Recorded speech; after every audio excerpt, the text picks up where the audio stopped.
He watched helplessly again as the doctor put another needle into Izuku's other arm, making it slowly the same color as the other one. Hasashi was still holding Izuku's arms, and as he calmed down, he could feel a very small pulse. The doctor quickly shooed him out of the room so he could finish up what he was doing, and he also shouted at him to think of some quirks for the boy to use. But I don't want to force a quirk on him. He doesn't need one. The doctor just pulled up his goggles and glared at him. You know for a fact that serum will only let the patient use their body after it was given quirks. It was a fail-save we made so they wouldn't wake up in the middle area of the testing. He needs a quirk to wake up after I'm done with this. And if you really need time, then he can stay comatose for a little while. The doctor turned back around to walk further into the room as he seized with anger. He threw his hand over his shoulder, as if to dismiss him out of his work area. It's not like a little nap will hurt him. Come back when you actually start thinking clearly and close my door. With the anger running through Hasashi's veins, he slammed it shut and swiftly turned away from the door. He stomped down the hallway toward the waiting area. Tenko. Tamura should still be there waiting for an update on his maybe little brother. After he finally made it to the waiting area, Tamura sat up and looked at him for a moment. Did that cringy doctor fuck something you? Is Izuku okay? Tamura quickly got off the couch and ran over to him, looking intently at his face with nothing but concern. He can't let his anger affect him. Not when an impressionable, trauma by abuse child is in front of him. He takes a couple deep breaths, and that caused Tamura to get a little scared and pull back, but he was still right beside him. Hasashi was finally able to calm down, and he automatically slumped into the chair closest to him. Sensei, is Izuku okay? He breathed a few more times and held his head in his hands. Izuku is fine. He can wake up. Hasashi heard a relieved-filled sigh as he tried to think of how to explain this to the kid that wouldn't get the trauma he personally has on forcing a quirk onto someone else. He can wake up, but I need to give him at least one quirk for him to wake up.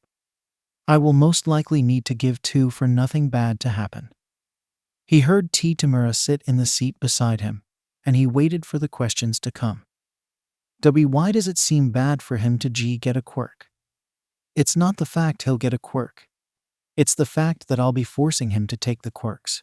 He has no say in this. It was quiet again for a little while. Just the sound of breathing and the ventilation fans moving as background noise. Hisashi could just imagine the light mumbling of his son and the busy work of his wife in the kitchen. Some more tears slipped past his closed eyes. It's for his health, right? Hisashi just nodded his head in his hands, wishing he had Inko here to help guide him on what to do. Then you're doing it to save him. I heard you mumble that you promised to keep him safe, and that means he needs a quirk or more to live.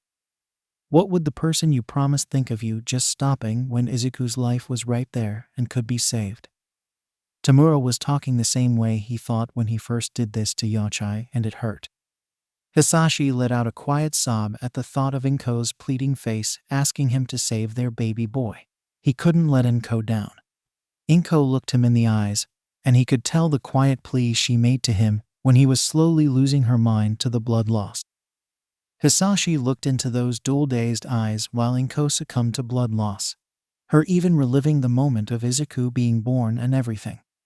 He didn't want to think of those eyes begging him to force a quirk onto their son. He already went through the pain the first time it happened. He doesn't want to go through it a second time. But with his bright, happy boy, Hasashi slowly runs his hands up his face, over his head, until he is effectively rolled into himself with his arms covering his head.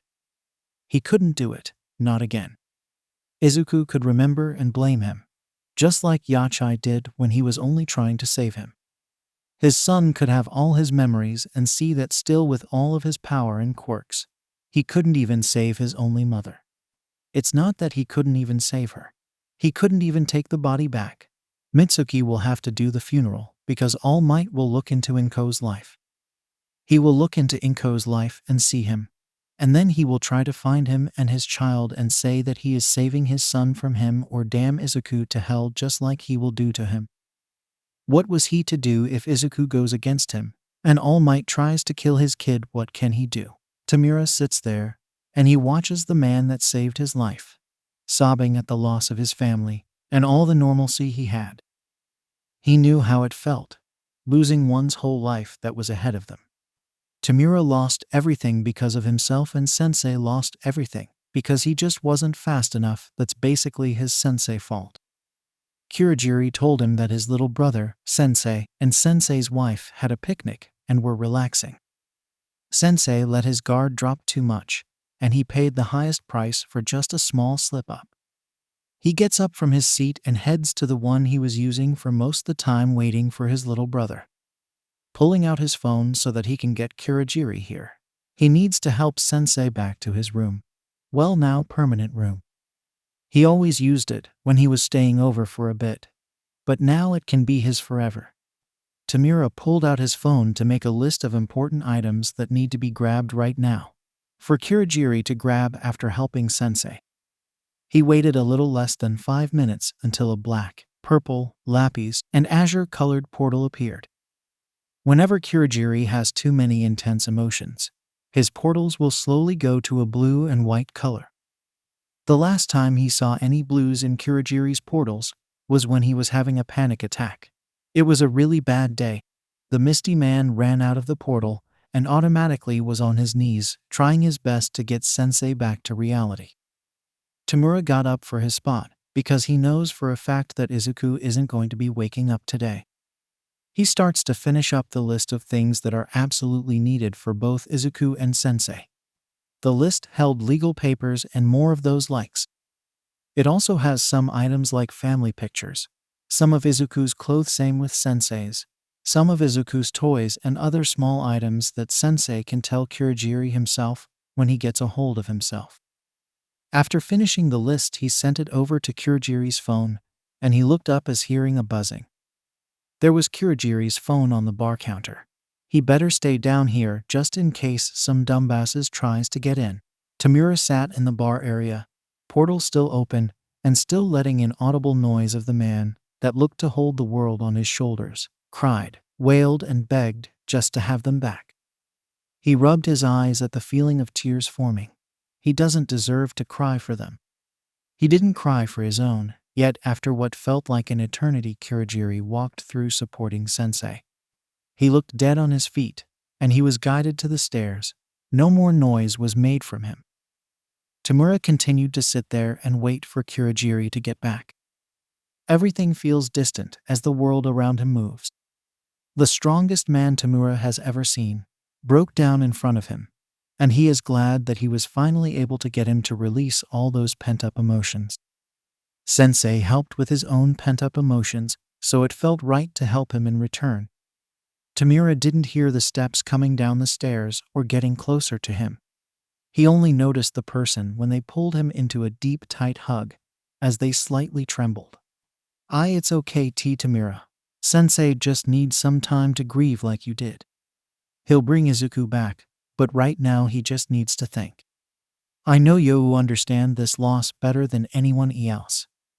After hearing the quite comforting words from Kiriri, he broke.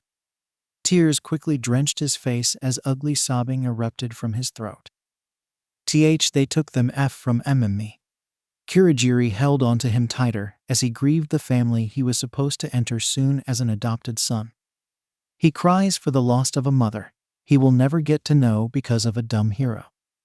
He wails as he will never get to know the true little brother he was supposed to meet. Not someone that will be struggling to even find themselves in the confusing mess of revival. I know, Tamura, I know. Kiriri held him until he couldn't cry anymore. When all the tears were dry and his eyes fell heavily, Tamura felt himself be picked up as he couldn't keep his eyes open, even if he wanted them to. I'll bring those things here. I'll help the best I can, Tamura. He doesn't remember when everything became so warm and soft, but he let himself slip from the painful feelings so he could finally rest. Kiriri just got done comforting both of the people closest to him. He walks to his phone to look at the list his lil ward made for him. All of the things Hisashi will need from his old home. Kiriri knows it would be a death sentence trying to get them to keep the home, but Master Hasashi said that All Might saw him carry his son into his portal. Fuck Might also saw him close to one, Inko Midoriya. He will be looking into it just so he could get revenge for his own mentor. If that crack-headed woman just left Master alone back then. In a burst of rage, Kiriri swiped his arms across the bar counter, all the glass bottles and cups falling to the floor. Some of them smash on impact, and others get scraped and scratched up, but not break. If that fucking old bitch left Hisashi alone that day, none of this would be happening. Master Hisashi was literally just trying to buy a gift for his wife, girlfriend at the time. But he didn't think 𝗵𝘃𝗲 would be out on patrol. Kiriri whirls around the counter and smashes his foot down on the leftover cups and bottles. Some crack while others break. Kiriri continues to stomp down on the glass. That dumb bitch wouldn't leave Master alone, even when he said he didn't want to fight. With all those people there, he didn't want to hurt anyone, and he wasn't even searching for her. In her whole hero career, Master Hisashi didn't look for her once. He decided to give the holders a break from his constant breathing down their neck, which he did so they don't blow their fucking limbs off. Kiriri's master was too busy with his own life and love to even care about them, but no, Nana Akahiro Nimbus was so set on killing the man that left her alone. Then after his master had killed her because he had no other choice. There were people begging and screaming for a hero to come, but Nimbus was set on killing his master before that. Even when he practically begged her to help them and let him go. Kiriri's wisps flicker around, whipping around him like little whirlwinds ready to shred all that is in his path. He saw the light bluish purple color for the side of his eyes, but he didn't care. He picked up a bottle that was still on the counter and smashed into the table near him. A loud raw scream left his throat as he tore the rest of the bottles off the counter, not caring for the mess being made, only caring for the tiny relief he feels when they break to pieces. Kiriri was supposed to help Tamura integrate into the Midoriya household better. He was supposed to be like an uncle to Lil Izuku and a brother to Hisashi, or even an older brother to Inko herself.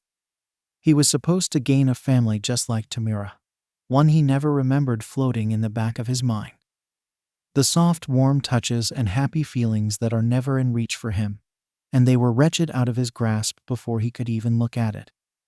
The dark hair that suddenly changes to blonde, giant smiles that quickly get swapped with smiles that are more reserved, but hold the same amount of happiness.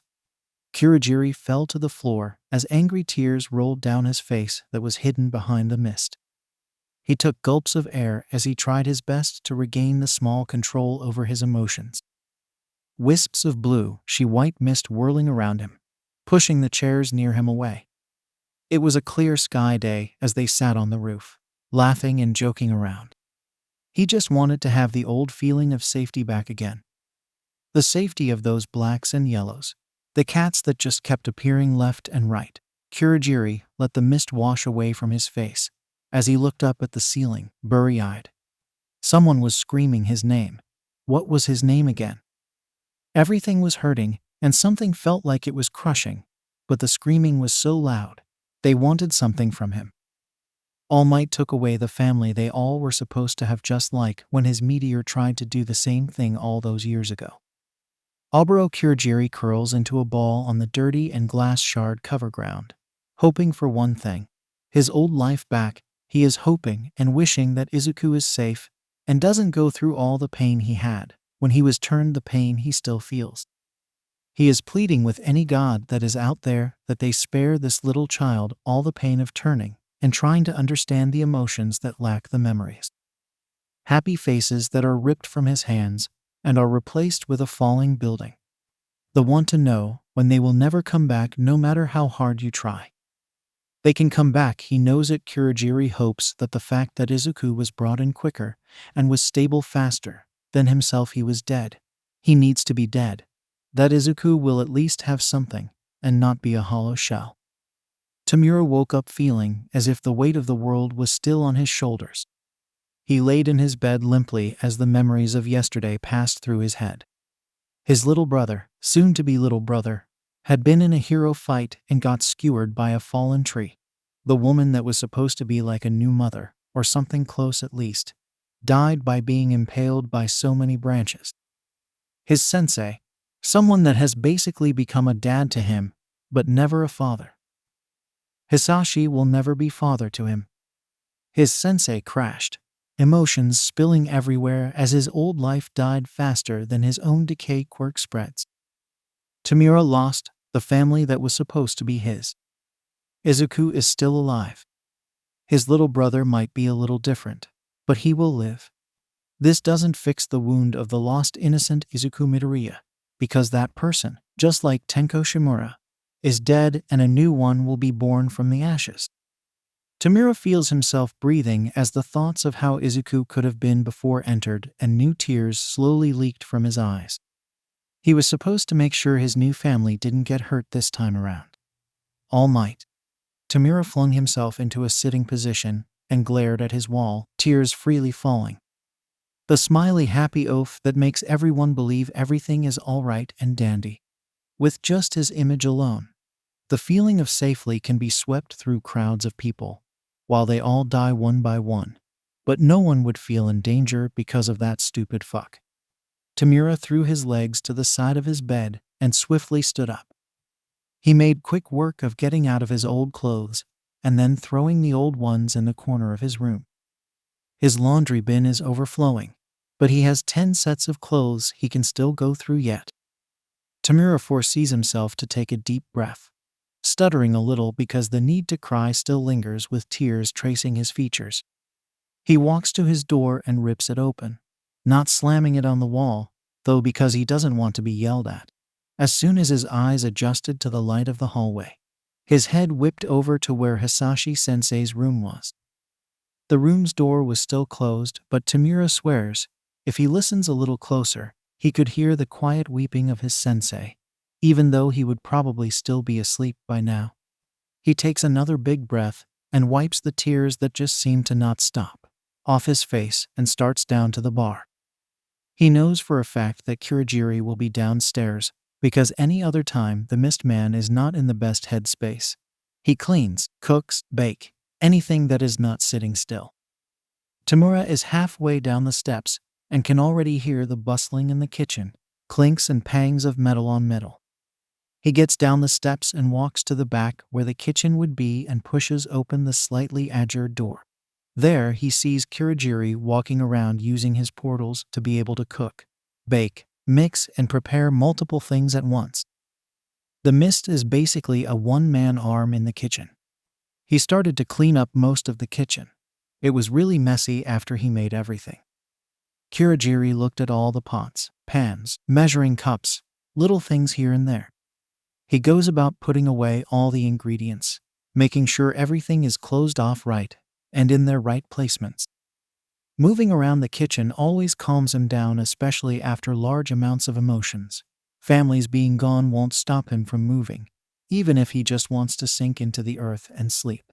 Kiriri makes sure everything is in the right place, and then goes about to get the dishes done. Tamura came to get breakfast today. Shocking, because he always has to drag the young boy out of bed.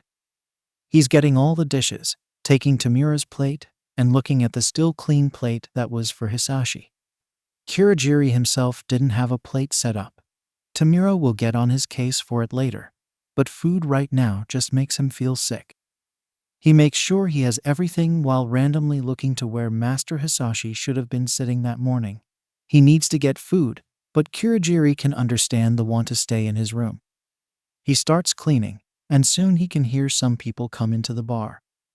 The morning regulars are usually here to see if there is any new information on the bar they have, and that's it.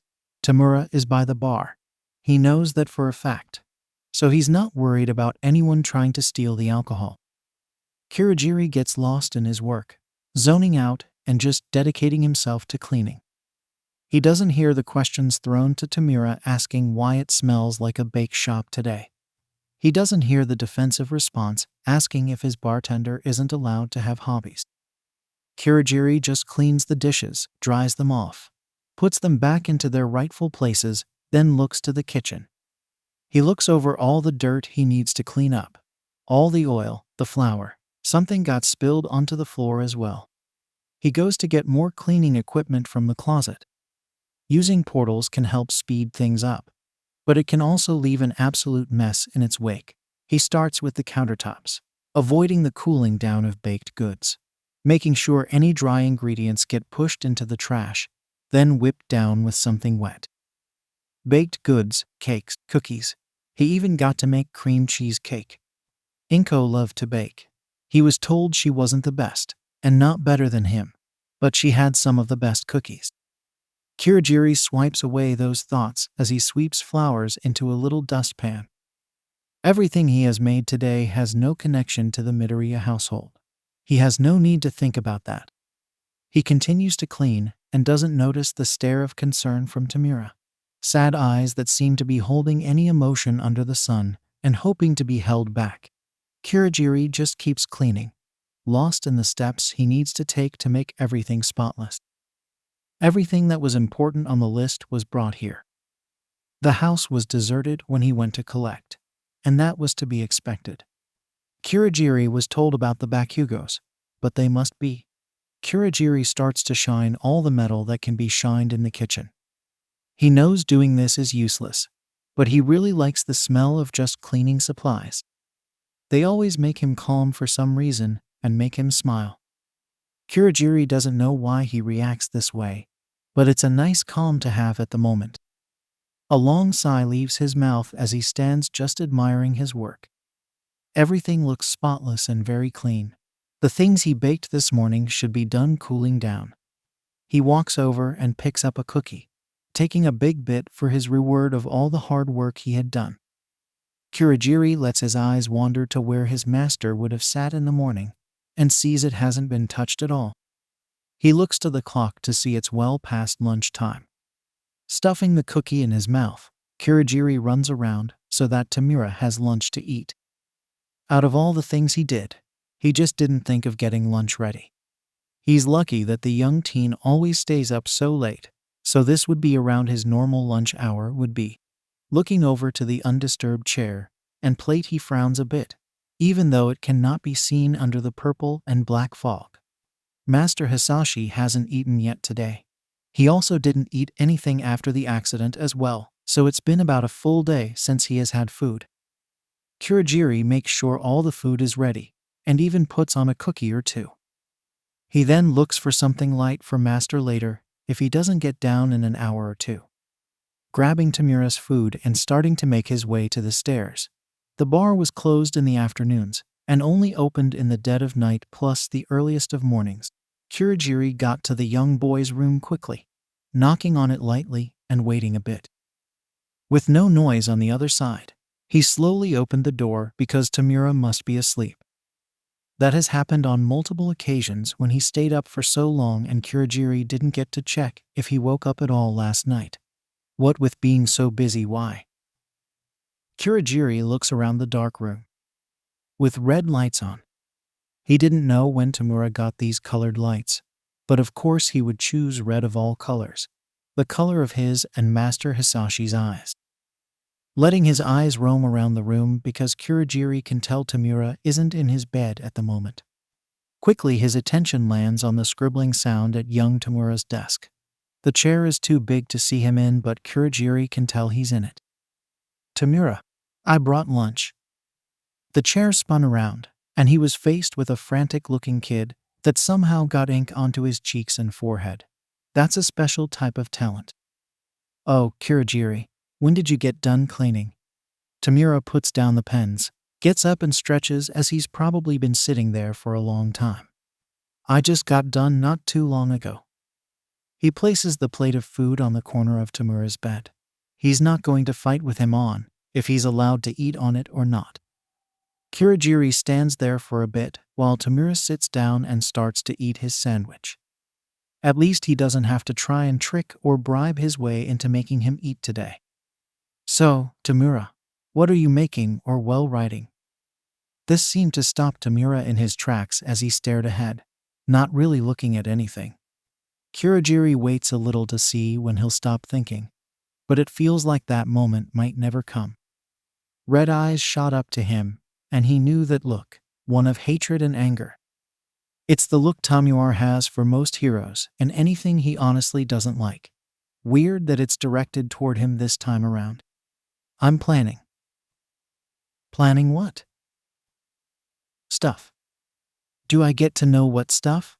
Tamura looked down at the food as he took another bite. Well, at least Kiriri now knows that he was thinking about these plans, while looking at him instead of actually hating him. It took a long while until Tamura shook his head no, and Kiriri was fine with that. He can still keep Tamura safe from himself anytime he needed to, and Kiriri is also sure that the young teen knows that he can't go out fighting heroes. He's not strong enough yet. After saying goodbye and wishing him luck in his planning, Kiriri walked out of his young ward's room. He knows where he can step and where he can't. He is more like an uncle or big brother to the boy than anything. The title of dad always seemed to go to master, and Kiriri wouldn't have it any other way. I still need to give food to Master Hisashi. What is his life? What has he been trying to do all these years just to feel this type of pain again? Why did Hisashi do this to himself? He's done this before. He has fallen in love and gotten together with that person. Then that person was killed because he wasn't careful enough, and the people that were looking for him found his love instead. They didn't even get to go out on their 5th date. It was so fresh and near the beginning of this whole thing he was in. A few 20 years after his little brother's death. That was one of the big reasons Hisashi went underground and kept himself hidden. Hell, he even wore a mask 24/7 when he was doing his jobs. Only a few of the One for All users actually saw his face. All Might had the pleasure of looking at it because his master broke it off and almost took away his sight with it. Hisashi was also pretty sure that Nana's friend had seen his face, but the old coot could be dead by now for all he knows. He didn't keep track of that old man once he was done teaching 8th. Hisashi rolled over in his bed to look at the ceiling of his gu. His room. This will most likely be his room. The phone on his nightstand buzzed again, as he was sure Mitsuki was screaming at where the fuck he was. Hasashi knew for a fact talking to her would help no one, so the only thing he sent them was a "We are safe," and dropped his phone off on the nightstand. No one can track it anyways because quirks are so helpful, and also on top of normal non-tracking means. He's been trying his best to not think too much and only think of numbers or calculations.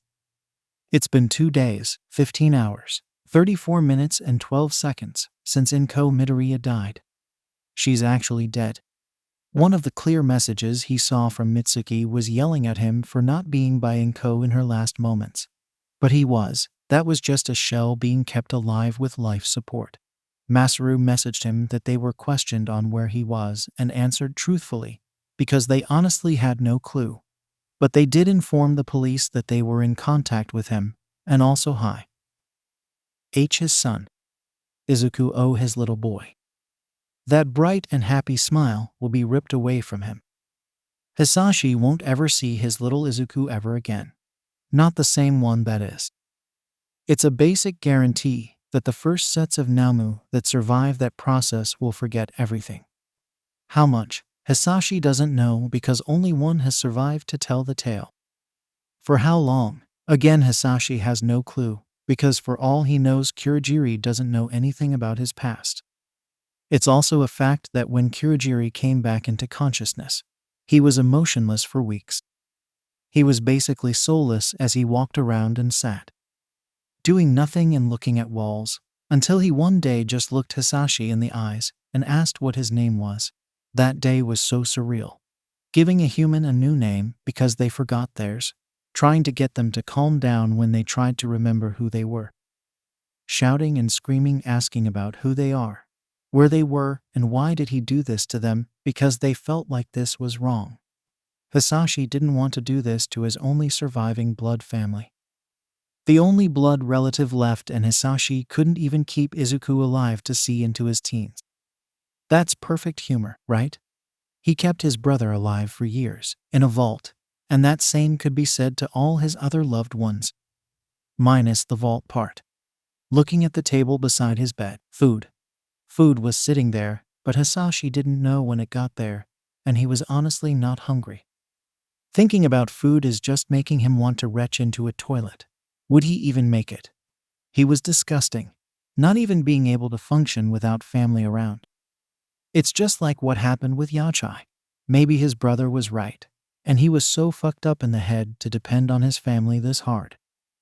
Hasashi can just imagine his little brother beside him, yelling and burning in rage at how he's forced something else onto his family again. First it was his brother and the quirk. Hisashi just couldn't see his little brother wither away every day.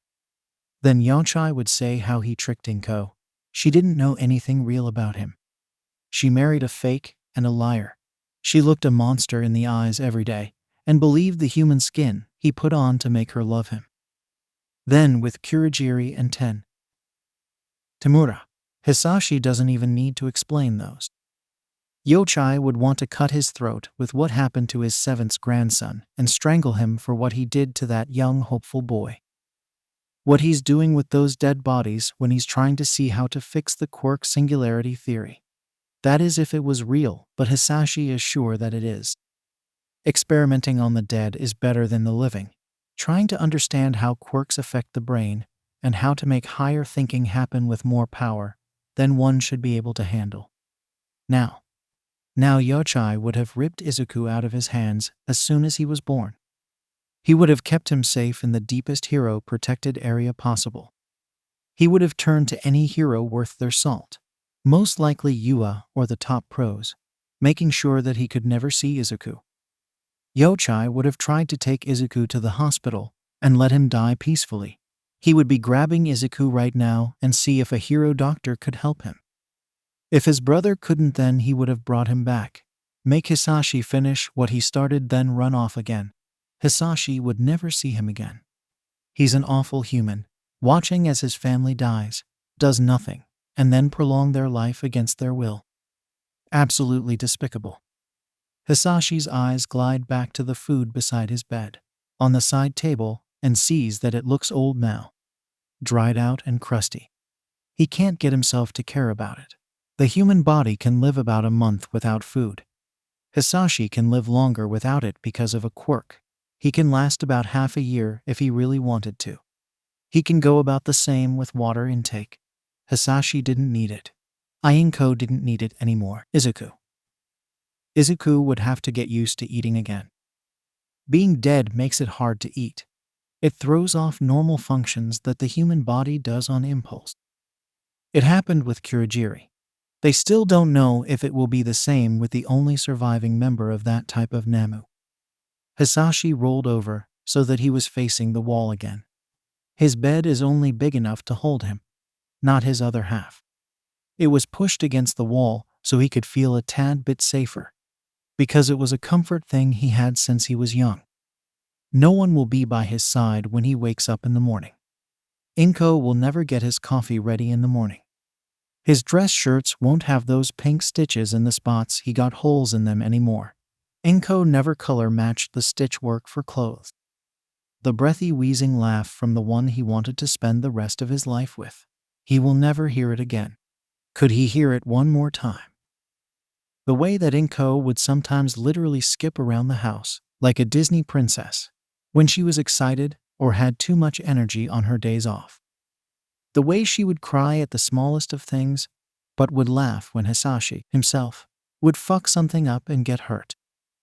Laughing about how much of a klutz he was in the kitchen, and ending up looking like a mummy because he never knew how to wrap up wounds right. One with healing quirks didn't need to every single time. So of course he didn't know how to take care of wounds. The little tick Inko had to make tea every time he mentioned someone annoying at work. When she would always make katsudon a little more spicy than before, more than Hisashi could handle it. She wanted him to be able to handle Mitsuki's faux biz biz biz. Biz biz biz. Biz biz. Biz. He flung himself at the phone on the nightstand, anger rolling off of him tenfold. He should just break the fucking thing. It kept buzzing and buzzing. Over and over and over. Where's Izuku? Where are you at? Fucking shut up. Hisashi snapped the phone open and called back Mitsuki, because of course it's her that won't leave him alone. It didn't even get to ring once before. She picked it up. What do you want? The words that Mitsuki was going to say stilled in the air. Something akin to a whine was heard on the other end, but Hisashi didn't give a fuck. He has been mourning, crying and begging for any god or gods that probably doesn't exist For all of this to be an awful nightmare that he will wake up from. He's been trying to just breathe every day, every hour, every minute, every goddamn second. He still has his son on this dumb fucking floating rock. His son, the person that used to be his son, his Izuku, will need him. Hisashi is just trying to last long enough to at least see if even a little bit of Izuku is there. He doesn't need an angry Mitsuki in his fucking face when all of this is happening. He will break his promise for Inko's and Izuku's sake and kill the whole of the Bakugo family right the fuck now. I just wanted to check in. The voice of the usually fiery person. The one that personally screamed at heroes for not doing their damn job right every other day. She was meek. Her voice was weak and had no bit to speak of. It was wrong and off. Mitsuki shouldn't be like this. I have tried to get in contact with you when we... I'm sorry. It's still hard to say, let alone think about. Hisashi heard Mitsuki taking big exaggerated breaths that he unconsciously mimicked. When we found. Fu found out about Inko and the accident, and the blood in the hospital, and we came as fast as we could. But they just needed to know from you if it was okay to pull the plug, but you weren't answer the phone, and we were the only other ones allowed to do it left, and Inko honesty only could make it another 27 hours until her body would have failed her anyways. The police harassing us, and fucking All Might coming to our door and questioning us on you. By the way, and me and Masaru already thought you were some type of villain and how you acted. We guessed you were high in that ranking, but fucking All Might really Hasashi. What has happened? Is the stupid fucking accident really an accident, or was this all on purpose because All fucking Might is after you? Hasashi could imagine anger on the face of one of the few women in his life who didn't falter when looking him in the eyes. One of the very few number of people in history that could match him with anger and not back down from him. Like her husband and his wife in turn. Hisashi could just see clear as day. The burning hot rage that should be able to boil him alive through the phone. But that wasn't what Mitsuki sounded like. She sounded hurt, pained at every word she spoke, and he could tell after she talked for longer than a few words. Her throat sounded raw, like she already has been screaming for weeks. For years without one single break. She sounded so broken. She was broken, and Hisashi could clearly hear her breaking down on the other end. It was an alien emotion that was never supposed to be even able to get on Mitsuki's face. That was just something she couldn't do. He's never seen her cry, let alone hear her cry. Hisashi has no clue what she would look like right now. Tears and most likely snot running down her face, as she also now had to live in a world without Inko. They were like sisters. They were sisters. In all but blood, and Hisashi knew the pain of having to watch the life drain out of someone you love. He's done it more than once, and that was already too much to bear. No one should have to see that. He's a monster, but he never did that to anyone. Mitsuki should have never been called so she could make the decision to not prolong his wife's suffering. He should have been there, but he was trying his best to save Izuku. He promised her Hisashi had to. A wet chuckle fell from his mouth as his hand started to cover his eyes. He could already feel the tears that went away not long ago come back full force. Hisashi could also hear the bawling of Mitsuki on the other end die out slowly. We are a mess, aren't we? The only other thing he has said in such a long time, hung in the air like a death sentence. It was tense silence as he waited for the woman that somehow weaseled her way into his heart and became like another sibling to him, just Inko said would happen, to finally speak. And speak she did not. Mitsuki laughed. She laughed hard and loud. The sound of broken hysterical laughter that Hisashi has only heard from the truly shattered people in life, that he has heard from himself on multiple occasions. It was something like joining one's hands as Hisashi started up his own broken laughter. The laugh that sounded sad and forced. The laugh of someone trying to just piece back together the demolished life they once had, even though they knew it would never be the same. The laugh of knowing that anything you do will fail, and make everything fall apart faster than you are ready for it to. The crazed laughter of someone so close to the edge of the high rise as they tip their head back, slowly accepting that this is their life and they just had to suck it the fuck up.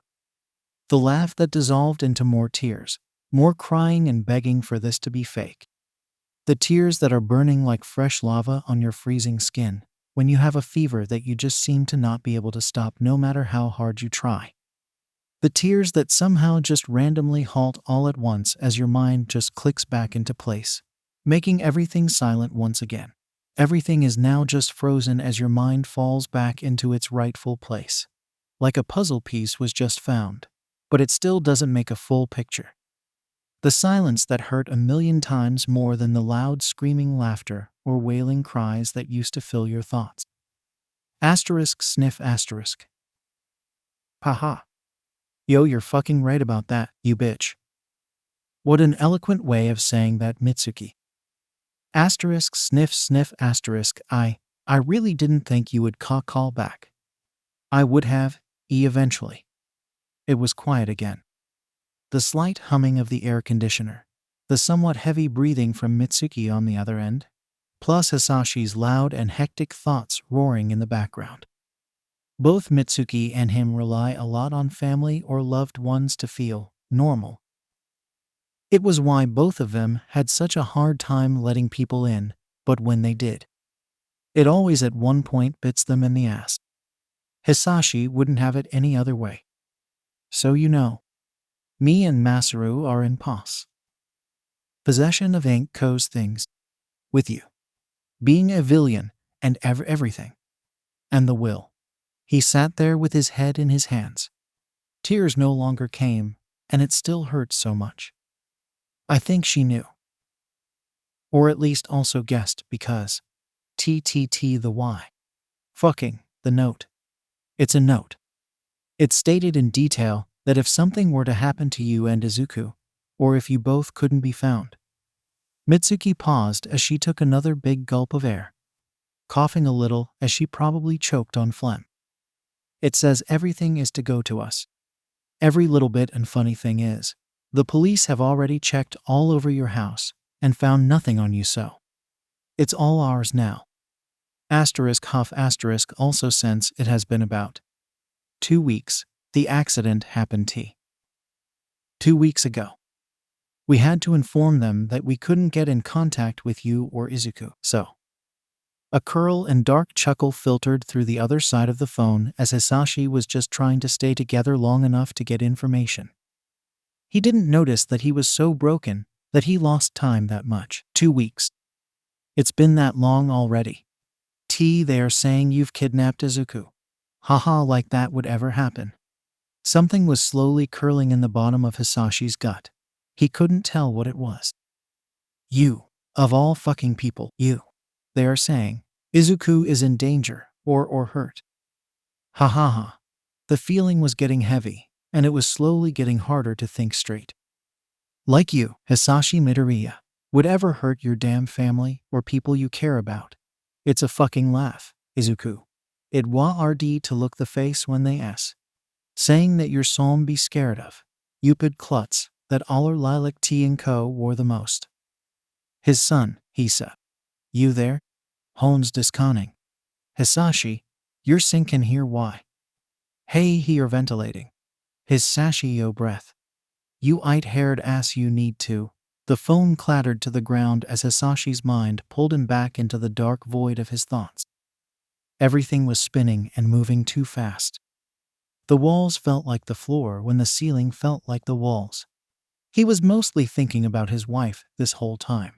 Inko was plaguing his thoughts so much that Izuku barely made it to the surface long enough for him to process it all. Hisashi plummeted back into the bed as yelling from somewhere was heard, but that didn't matter because his baby boy was gone. His son, Izuku, would never be the same. He was first off going to have to learn how to be functional again because being dead messes up normal human functions. He will be soulless, a husk as he body moves, looking for something. Izuku will be like that for Hisashi didn't know how long. It could be different for every Namu for all he knows. The sounds of little feet running along the hardwood floor at 7:30 am. It won't happen anymore. The early laughter of his wife and son as batter from the pancakes gets on their faces. The noise and images gone forever. Izuku will be lost and angry. He'll cry or be completely different from what Hisashi knows, because this will most likely be a new person altogether. Inko still wanted to name him Izuku. She said his name should be Izuku, and it will be Izuku. He felt a sharp pain from his head, but ignored it as he needed to think of his son. He needed to make sure everything will go right, but his son is gone. Izuku will need to learn balance again, brushing his teeth, foods he likes, colors he yells out when buying him clothes, the heroes that he plays as when Hisashi plays heroes v villain with him. He can't tell if he's breathing, but that doesn't matter. Inko doesn't need air anymore. Izuku will forget how he likes to hold finger foods with his left hand and eat food with silverware in his right hand, respectfully. Everything will be different, and Hisashi doesn't know how he will be able to handle it. Izuku will be gone. The little smile when Hisashi trips over his own 2 feet, because even his small child never tripped as much as himself. Izuku doesn't know Inko. His own son will forget about his mother, and Hisashi had no way of triggering those memories because Inko is gone. Izuku is going to look him in the eyes and see a stranger. Will he even accept the name Izuku? Kiriri was fine with his name because it wasn't connected to his old life. The name didn't trigger pain in his head when spoken, so Kiriri was happy with it. But will Izuku be the same? Hisashi could call him by a different name, but it will hurt more. He deserves the pain to begin with. It would hurt so much. The name his lovely Inko picked out and still believed was the perfect name for their baby boy, not be used. Inko, in her last delusional breaths, said that their baby needed to be named Izuku. She loved that name, and Hisashi couldn't bear to lose another thing that connected him to his wife and past son. Is it still Izuku? Would it still be Izuku? He will restart. New person, new memories, new thoughts, new movements, new habits, new hobbies,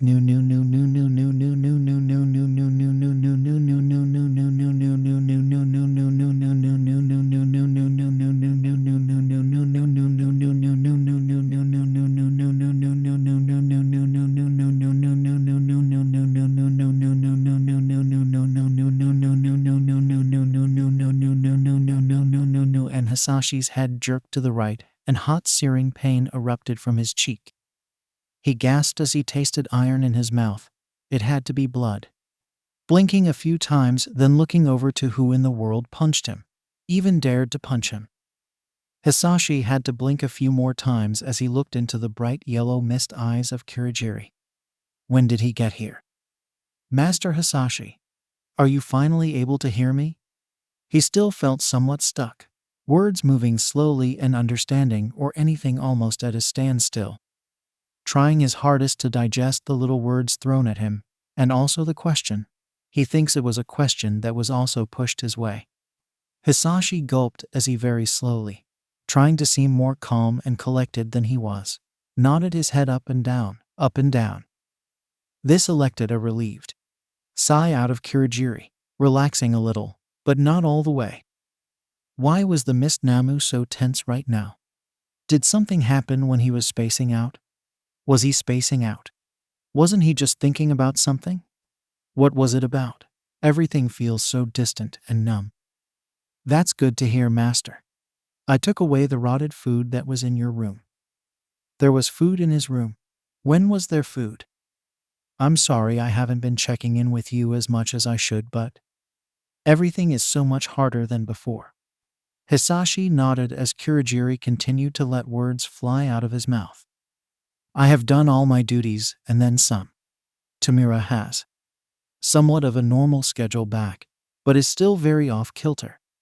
I got many things from your home the first day and most contented legal documentation and the likes, plus some comfort items.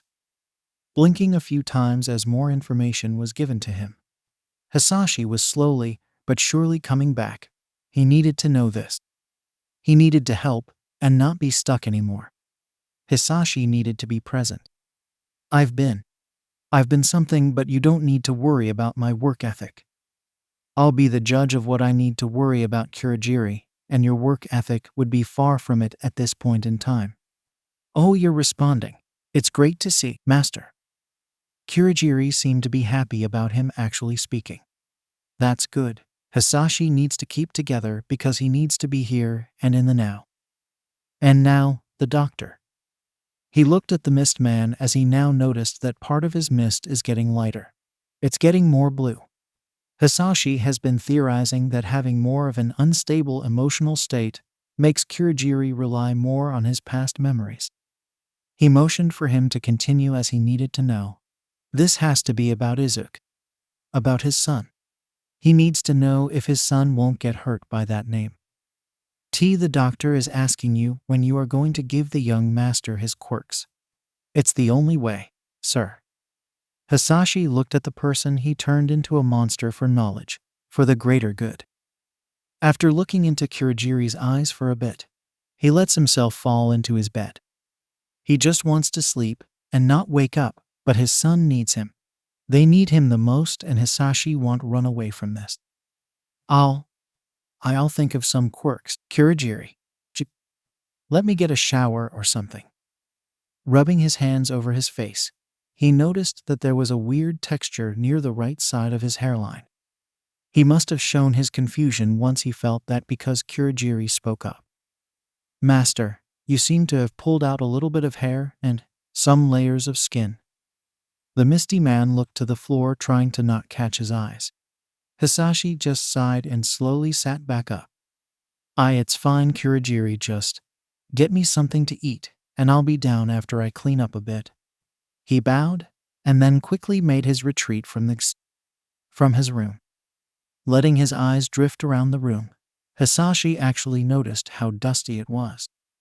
It still feels like he's breathing fresh air, because an air filtration quirk automatically came on in his floating that he did. He looked to the dresser and decided he might as well see what spare clothes he has in there.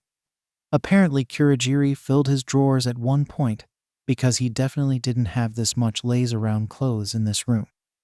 A little warm smile got on his face as he thought about Kiriri struggling on which clothes he would like to laze around more in when he was grabbing these. Hisashi picked up the towel that was left behind and walked into the side bathroom washroom in this room. Having gotten all cleaned up and slightly cleared his head, Hisashi started to get ready to walk downstairs because he was going to eat. If he was eating, it wasn't going to be in this stuffy room that is filled to the brim with dust. His hair was slightly gray from all the dust, not its normal pristine white that Inko. The white hair he always had. A sign escapes his mouth. The sound of some buzzing is heard from somewhere after he opens the door. This will be hard, but baby steps need to be taken. Baby steps, Hisashi. Everything was getting a little easier to do.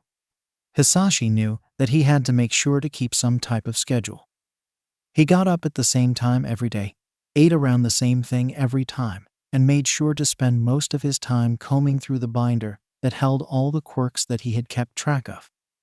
Quirks from the very beginning of this wild ride were a bit more rememberable because those were the first ones, but then it gets a little fuzzy until he had to make a binder of all of them. His son needed quirks to live again, and he will fucking give them to him. 3 days ago was hellish after finally gaining enough coherency to think clearly and talk for the first time in weeks. That was something he was still digesting too, being so out of it that he was just lost for weeks, and the Bakugos kept trying to get into contact with him. They accepted, the older Bakugos, that he was a villain. They thought he was for a while now. Apparently his Inko did too, and they already came to terms with it long ago, if it was ever true. Another thing was them now calling every day to make sure he was there, and in the present since they don't know where he is physically. Hasashi got to tell them that Izuku did get hurt, and that he was in critical condition for a long time. One of the reasons why he was so out of it for a while. He didn't tell them everything. He probably never will, and it'll only be their theories that are left. Masaru was far too calm about everything involving Hisashi, too comfortable, like it was normal. Mitsuki was at least adjusting well, but still got anger at him for the villain stuff. What he's trying to say is that he's not the only villain in this family, and he feels like he will be far from the last. Besides making sure that he goes through all of his quirks, eating, drinking, keeping clean and cleaning the room, Hisashi was checking in with Kiriri and 𝗵𝗃. The doctor was in control of his son's health, and he knows for a fact he can't really help in any of that regard. Tamura seemed to have had a meltdown, and that included double for Kiriri, shockingly. In regards to making sure that they were also getting through this just fine, they're also trying to help in choosing quirks for his son. Hisashi ignored all the questions on why he stopped calling his son by his name, but he just wants to be ready just in case his son can't stand hearing it. It still hurt, but he needed the pain. At the moment, Hisashi is sitting in his still kinda messy room, ignoring the fourth call from Mitsuki as he looks through the binder. What should his son have, and what will work well together? Since he is Hisashi's son, he can adapt to any quirk that is given to him, and he knows this because he had the doctor check his DNA. He's kinda happy that his son has the mutation he has to hold multiple quirks and change for them, but just never developed a quirk in general. He will scream if he gets one after waking up. His son can't be that connected to him. Izuku cannot have all for one. It will ruin everything. On that note, the quirk, adaptability, is not even on the table for him to have. It makes the user grow scanner-type eyes that one quick flash of red will give a bare-bones quirk description on the person or persons in sight. Then it will automatically copy the quirk it saw. Any quirk it saw, no matter what, and will keep it until the user exhausts their energy. It also slightly transforms its user so they can use it better. It uses so much energy though, and would be extremely hard to use. Hisashi was very tempted to give his son the anamorphing quirk. It basically uses the user's memories to see all the animals they have seen, in real life, not through a screen, and shift into those animals. It, as said, uses memories, so that's a no-go, but also his son would have to see the animal with his own eyes. He can't exactly go to the zoo right now or waste money on seeing illegal zoos, and those are always unsavory. Hisashi also has a theory that it lowers the user's intelligence in animal form as well. One quirk that was suggested by Kiriri is body shifting. He's going through all his transformation ones at the moment, if you didn't notice. He was also looking at something similar to this quirk, as it lets the user manipulate their own molecular structure and shift parts, or their whole body into any object and/or weapon.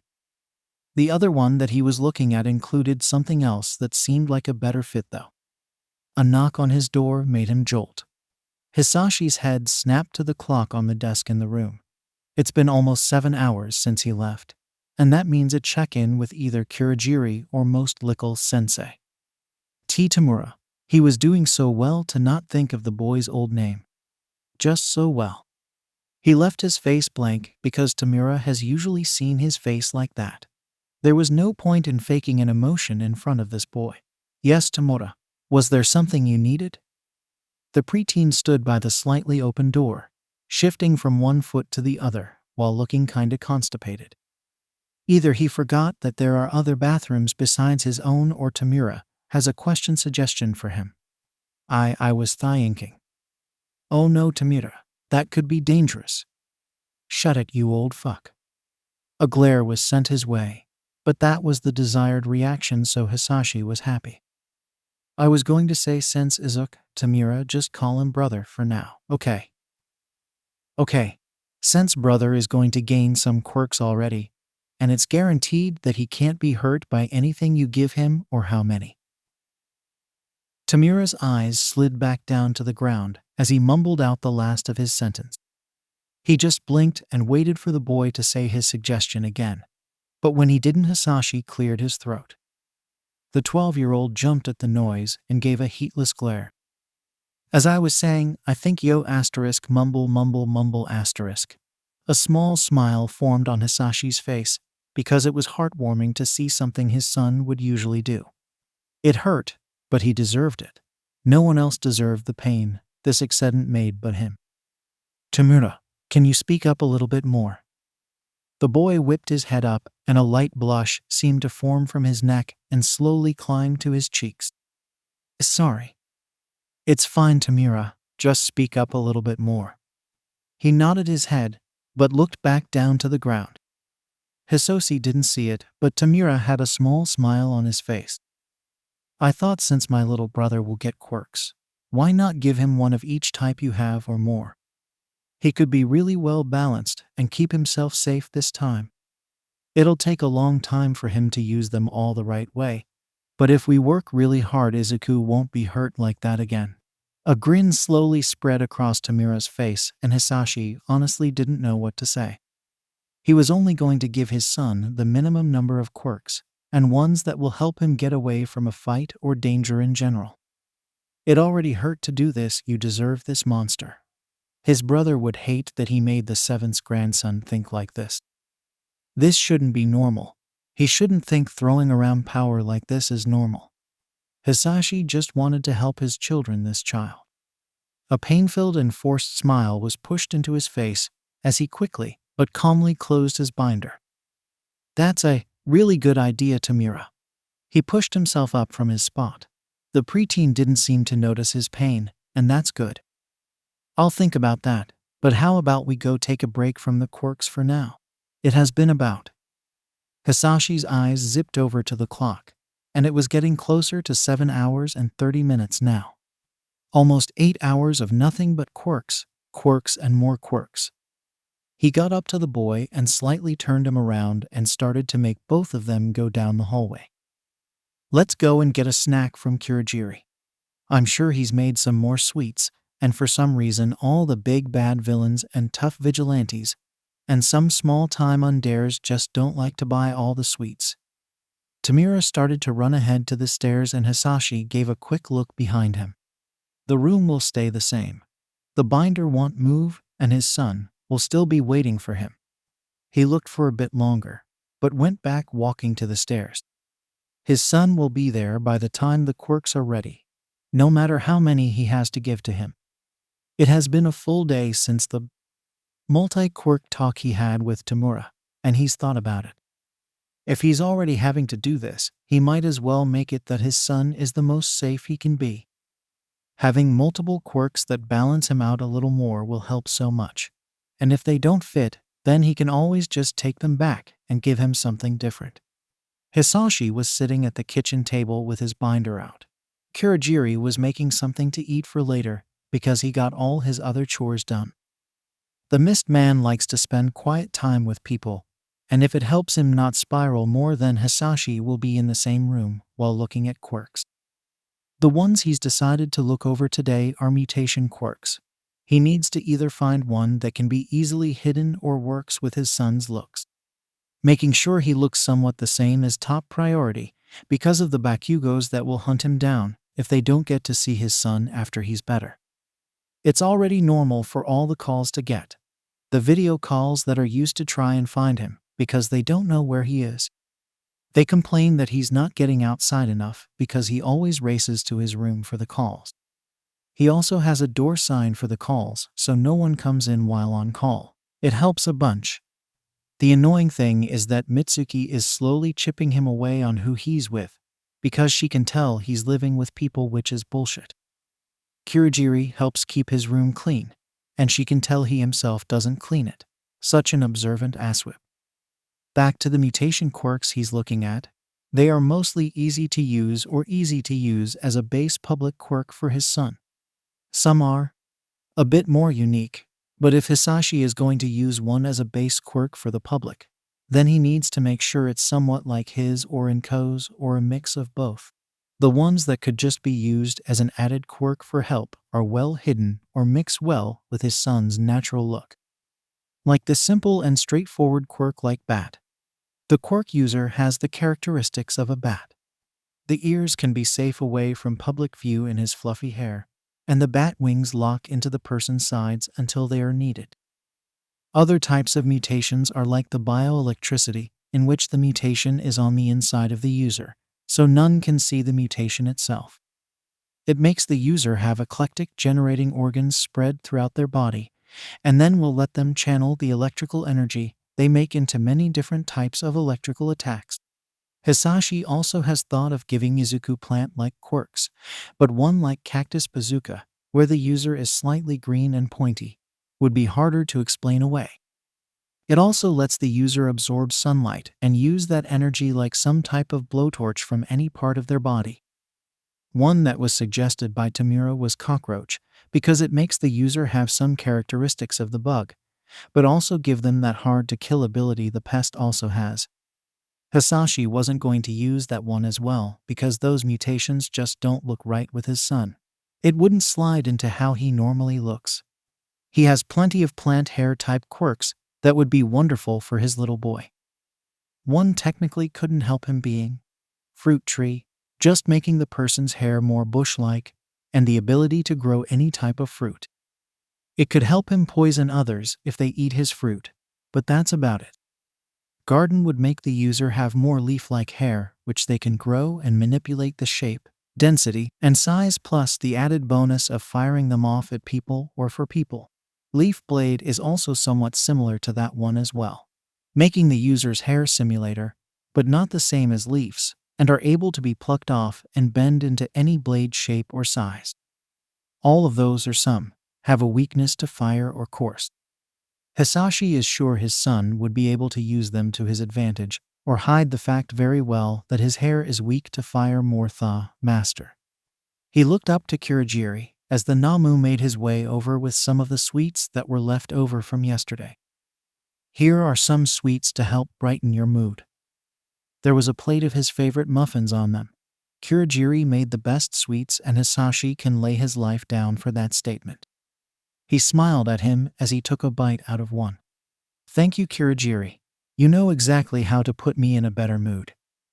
The mist man walked over to look at the binder and paper that he was using to mark down the quirks he was thinking about using for his son.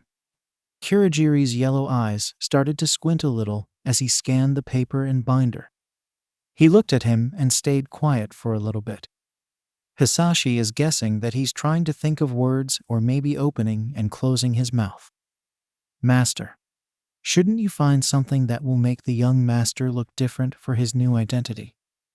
That made him stop and think. He was already trying to deal with the pain of losing his son and getting ready to not call him by his name as a just in case. Hisashi didn't even think of making a whole new identity for his son. He can't even have his Izuku in the legal sense of things. He brought up both of his hands to his head, one to cover his eyes and the other to pull at his hair. Tilting his head back and breathing deeply and pulling his hair hard was a quick and easy way to stay groove. Master, don't do that. Cold-ish hands started to try and pry away at his hand gripping his hair. He could feel tears start to build up at the corner of his eyes as he let Kiriri fret over him. Hisashi just wanted to keep something of his Izuku. Something that was present and could be there. Not just a fucking memory. Deep breaths, Master Hisashi. In. 1, 2, 3, 4 hold. 1, 2, 3, 4, 5, 6 out. 1, 2, 3, 4, 5, 6, 7, 8. He followed the breathing exercise with the one he made, the one he named, the one he contorted into his own sick. A light slap on his shoulder stopped whatever thought process he was on. I can see what you were thinking. Stop that, Master. I'm fine. Everything is fine. I'm okay with this, and how many times do I have to tell you that I feel as though you saved me? You saved me, not deformed me, Hisashi. Tears slowly trickled down his face as he sniffled a bit. He was so useless. I'm sorry for that, Kiriri. You know how it is. He tried to put on a smile, but it felt more like a grimace. I'm still working through everything. He leaned onto the table and pushed his work out of the way so no tear stains would get on them. A cold-ish hand started to rub slowly on his back comfortably. The nice kind of cold touch was welcoming and grounding. You can take your time, Master. No one is thinking you'll bounce back so quickly after everything that happened, and no one is asking you to either. His underworld empire would beg to differ, At least they can work for a few months with no help. Hisashi made a waving motion with his hand as he was talking. I know that Kiriri but my son needs me. He takes a few more deep breaths as he moves away the hand from his eyes, tears finally coming to a stop. I need to even if I don't have to right now. His eyes slowly inch their way up to Kiriri as Hasashi just looks tiredly at him. Izu, my son has waited long enough for me. Not many can understand the looks Kiriri gives, but Hasashi can see it clearly as day. The mist is not happy with him and looks very worried, nervous, and very sad. Ka. Can I give you a suggestion like Master Tamura did? He chuckled. Of course. You would start to throttle me if I refused help right now. That's true, and the same goes to the older Bakugos. That got a loud laugh out of him as he held his gut a bit. It was definitely true, and Hasashi wouldn't have it any other way. Kiriri brought the papers closer to him and pointed out a quirk. This one right here could work as a basis for the public, because I know how much you like the fire-breathing quirk, and you can make it more mutative in your new ID. He slowly stopped his laughing, or well got it down to chuckles at least, as he looked at the quirk that was pointed out to him. It was labeled as chandelier and mutants the user to have metal strips all around their body that they can bend into any form that person wants. The strips get lighter around the face, hands, feet, and private areas of the body. It also lets the user create extremely hot blue flames that can be manipulated. He thinks for a bit and can see it working for a base of fire breathing that is more mutative. He was always partial to dragons, and he can say that his son's mother has an object-type mutation. He holds back tears at the fact he can't put Inko down as the mother. He looks back up to Kiriri and smiles. I think this one will definitely work quite well for him, thank you. Hisashi tried to put all his gratitude in that sentence, so Kiriri can tell how much he truly appreciates him. All he got in return was a nod, and then Kiriri made his way back to cleaning up the mess that was made when he was making food. This was a really good quirk for his little boy. Hisashi has finally broke that yes, his son will have many, and by many he means a fuck ton, of quirks. He'll have to give it to him slowly, so he can get used to all of them, because grabbing a sense of self will be hard.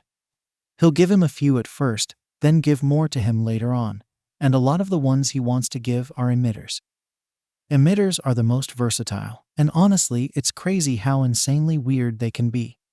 Both Tamura and Kiriri are sitting with him as they think of all the quirks to give his son. They are trying to narrow it down more for the first few they will give him. So far they have for the positive to give his son now are as follows. Angel Aura. It allows the user to convert any type of light into healing energy. Different light has different effects, but sunlight is the strongest. Answers. Will help his son read a person's mind to find any answer to a question they asked that person. No one will ever be able to lie to him, and that includes them. It was a very solid way to help his son trust them more if need be, because if they do lie, it will only make sure he doesn't get hurt, and they will explain that in depth every time they do lie. Black fire, blue ice, and freeze fire are all hot or cold based that Hasashi knows his son will have great control of. He was almost a little pyro and loved cold things, so these just seemed to make sense, and they would also help him protect himself more. Black fire will help his son create flames stronger than the blue ones in Chandelier. No one can get close enough to hurt him. Blue ice lets the user coat themselves in strong blue ice that will protect them from attacks. It is very hard to melt as well. Freeze fire is what will pull Chandelier and the others together if his son ever has to use all of them in front of people or in public. It makes fire that is extremely cold and ice that burns. It can mix well with Chandeliers, and it'll change its fire so that one day blue ice can be explained away as his original mutation that happened to protect himself, if need be. Those are the ones he will definitely get, but there are so many that could help his son. They will all be given to him at a different time, when he is older and able to think more properly. Every quirk that he was going to give his son was laid out. So are these the first quirks you're going to give brother, sensei? Hisashi smiled at Tamura as he pulled him into a tight hug. You can call me anything you want, Tamura, and that includes Dad. Tamura froze in his hold, but it was true. I think of you as much of a son as my blood son. You are family. He looked over to Kiriri. That includes you as well, you misty son of a bitch. He grinned as the mist man sputtered for an answer. Boo. No. Sensei. No. He let go of Tamura and made sure Kiriri was in sight as well so he could look at both them. Both of you helped me through this. It's been a little more than a week since I was able to be grounded enough to think clearly, and you are both family. No one can change that fact. Tamura launched himself back into his chest, and he could feel a wet spot start forming. Kiriri just stepped a bit closer. I always thought of you two as close, but I didn't want to admit you were so important to me, but after what happened, I can't just not say it anymore. Dad. We made your brother wait long enough, and he deserves these quirks, doesn't he? Tamura nodded his head quickly as Kiriri finally gave in and dropped into the hug. Both of them melted into the warm touch, and Hasashi felt at home for the first time in a month. Mitsuki called him regularly to get updates on Izuku's condition, and he told her that they might need to change their appearance and everything. She was okay with that, and he might have let slip that he needed IDs for 2 other people as well, but she was nice enough to let it go. Hisashi will have to introduce everyone once his son is better, or in a better headspace. He'll also need to make the forced quirk manifestation excuse for his son, but that was okay. There is also a possibility that Mitsuki and Masaru will find out the truth of his quirk, but that was an extremely small chance. The quirks that he was able to pick out seemed just right for his son. The first one he picked out was one named 8-bit. It lets the user morph parts of their body into pixels, forming into any shape possible. What really sold the quirk was the fact that it lets the user warp short distances by converting their whole body into pixels. It looks like that person glitches when that happens, but that's okay. The others are Chandelier as his public quirk, Angel Aura because it can be used to heal himself, Answer so none can lie to him. Then the ones that can look like they are a part of Chandelier being Black Fire, Blue Ice, and Freeze Fire that really pulls it all together. Those last ones are made to look like the public quirk, so that if something happened his son can say that it was a quirk upgrade. If something happens when he has to throw away his one quirk only ruse, then it must have been life-threatening. He only noticed after gathering them all together that he made his son basically a temperature manipulator with all these cold and hot quirks. When are we going to give the young master all these quirks? Hasashi looked up at Kiriri and couldn't help but smile bigger. We can do it tomorrow. Can you inform the doctor of that decision? He nodded and reluctantly got out of the hug. Hasashi stayed and just held Tamura closely. He stopped crying at one point, but he doesn't know when. This is going to be hard, isn't it? Yes, it will be. It's going to hurt seeing him like that. It will, but we can help him through it. Only Hasashi needed the pain. Tamura doesn't deserve more, but it can't be helped with how things turned out. So you know, Mitsuki is going to want to meet you and Kiriri at one point. He felt a punch to his gut as Tamura lightly hit him. She's not supposed to know we exist yet. Hisashi laughed at the boy's antics, but just shook his head. I didn't tell her it. Just slipped out a bit, but she doesn't know your names at all. Only that I need 2 more IDs than what should be normal for me and my son, your brother. Tamura didn't stop hitting him, but right now everything felt right. His son will wake up tomorrow or in 2 days, and his 2 family members now know that they are indeed family. This will hurt, but it's okay. Hasashi is going to hold as much pain from them as possible. Only Hasashi deserves this pain, no one else. It's dark. I hurt. Mama. Kiriri was once again cleaning the whole bar today. Not a speck of dust or dirt will be left behind. He was, at the moment, making sure all the tables were off the ground so he could clean it better. He also put the tables in the air as he scrubbed the floor by hand, and it would make it so much more clean in here. His quirk can be so helpful in times like this, letting his mind fly as he was getting the bar as clean as possible. Today was the day the young master would receive his quirks, and may just wake up as well, but Kiriri doubts that. The Bakugos will be told that the young master will wake up soon, but that they can't come so they don't overwhelm him. When he does wake up, that is, they would get to know that the young master might lose some, or even all of his memories. It would be another hard hit, but the older Bakugos will be able to handle it, and they might even be happy about it. Yes, the young master could not remember his past life or his mother. Yes, he could forget them or everything in general, but he would be free from that pain for a bit. He would be able to focus on himself, but not much. After the young master learns that he had a mother, his brain will try to find answers, but nothing will come back, and it will just hurt more for a short time. The loss of having something, but never truly getting to experience it. The loss of the possibility. If the young master gets his memories back, that is a huge if. He will probably be upset at himself for forgetting for so long. Kiriri will have to help him through that, because no one else around them could really understand what it felt like to suddenly remember your two best, Kiriri. His head shot up to look at Tamura near the stairs. The young teen was looking up at the air for some reason as Kiriri himself only now realized that the floor was almost done. Yes, Master Tamura. Do you need anything from me?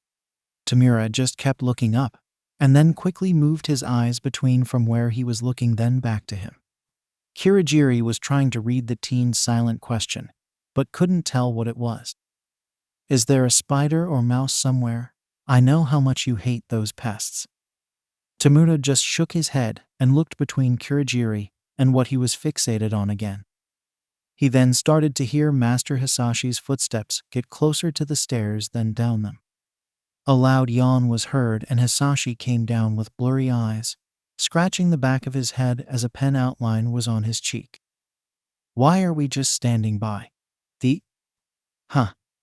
Master Hisashi was quick to gather himself as he looked into Kiriri's eyes then to the ceiling.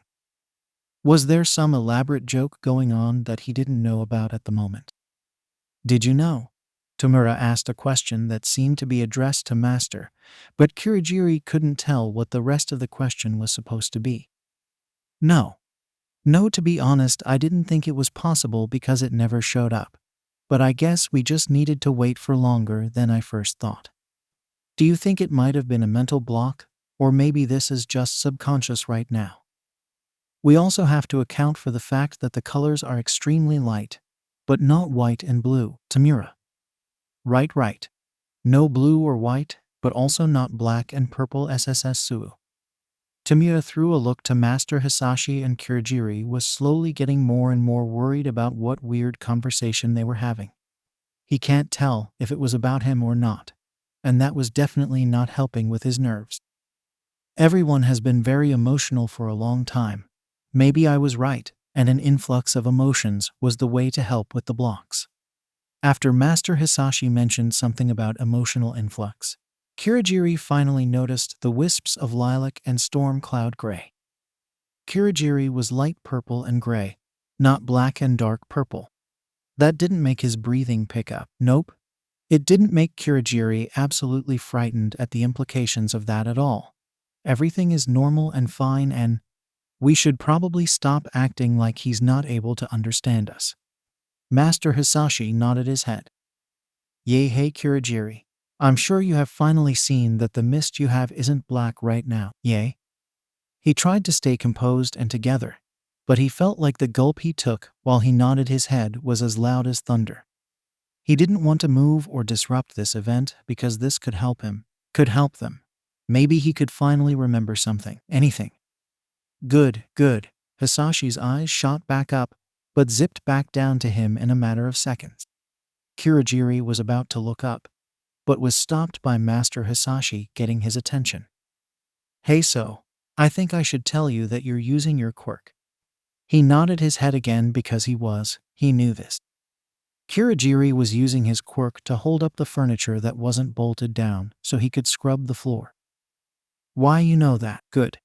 Slowly and carefully look up and try not to freak out. Kiriri took in a big breath, and it seemed so did everyone else in the room. Tamura was tense and trying his best not to run over to him, and Hisashi looked ready to stop something from happening. After collecting himself a little bit more, he looked and was shocked that there were lilac clouds holding up the furniture.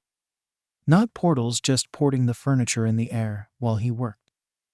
The light purple mist became solid so that it could actually just hold the furniture, not just toss it around for a bit, but I don't have a cloud quirk. He didn't have a cloud quirk. He had a coordinates quirk that would allow him to see the place of whatever coordinates he thought of.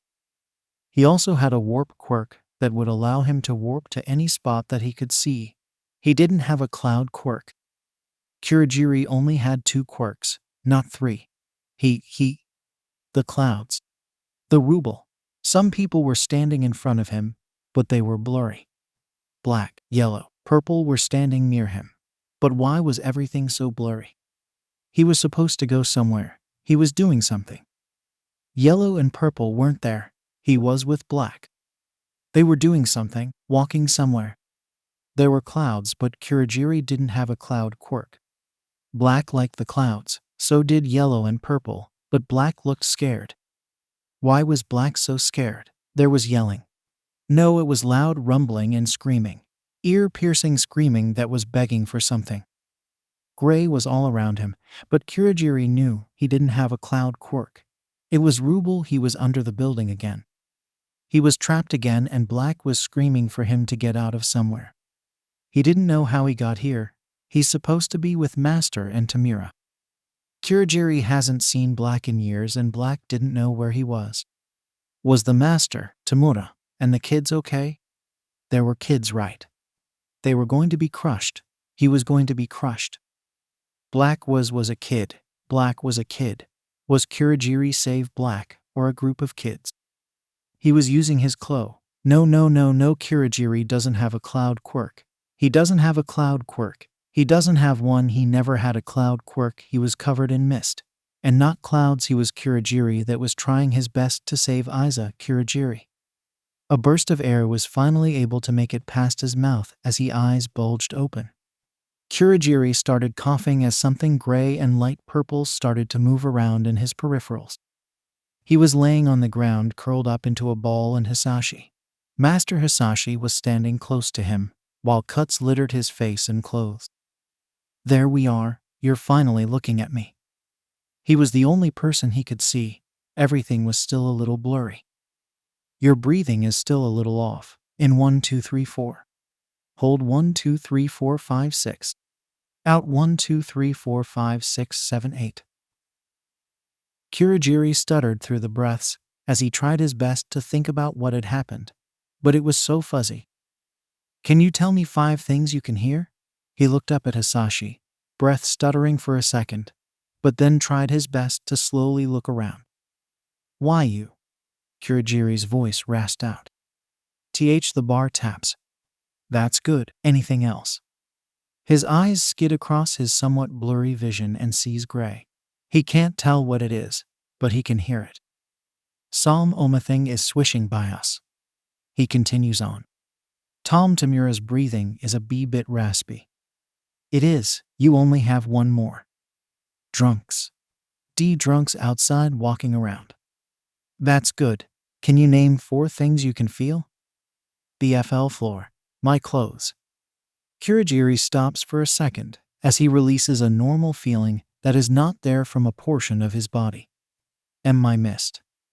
He can tell that his face and most of the top half of his body is mist-free. That's great. Can I get one more? He moves his fingers a bit, trying to think of something. Focusing on the feeling of touch lets Kiriri finally notice that he's tears. I can feel my tears. That's perfect, Kiriri. Can you name 3 things you can see? You? His eyes land on quickly moving mist. Or are those the grayish mist moving around and He watches as the mist brushes by a table that's on the ground, but his eyes focus on something else. A broken table leg. Okay, 2 things you can taste. Dirt. I haven't been drinking a bunch of water lately, and I just got done cleaning, so some leftover chemical taste. Kiriri starts to move into a sitting position. Should the mist go back or stay how it is? 1 thing you can smell. The cleaners I used to clean the floor again. That's perfect, Kiriri. Do you want touch, space, or proximity? Hisashi was holding his arms out as an invitation, but he doesn't know what he wants. Kiriri kinda wants a hug, but thinking about touch sends a feeling of ants crawling down his back. He blinks a few times and notices that Tamura was standing by the stairs the whole time. He looks scared. He looked back up to the impossibly tall man and held up 3 fingers while saying proximity.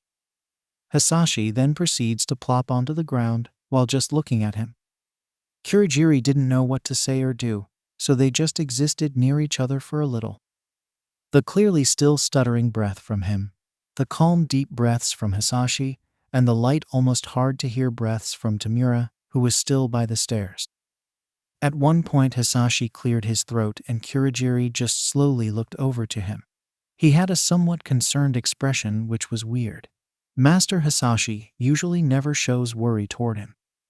Kiriri, aren't you getting tired? His words confused the mist man as he just stared at him. Why would he be tired? Emotionally tired, understandable, because he did just have some type of emotional breakdown for some reason. Kiriri could tell that Hasashi was asking that as a physically tired though, not emotionally. You look a bit confused. Your mist is still down if you didn't notice, but…